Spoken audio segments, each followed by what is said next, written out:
Sa ilalim ng mga bituin, doon tayo nagsimula.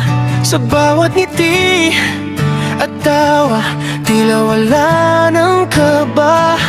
Akala ko ikaw nang sagot sa bawat dalangin, ang pangarap na matagal ko nang gustong abutin. Ngunit bakit may pader sa pagitan nating dalawa?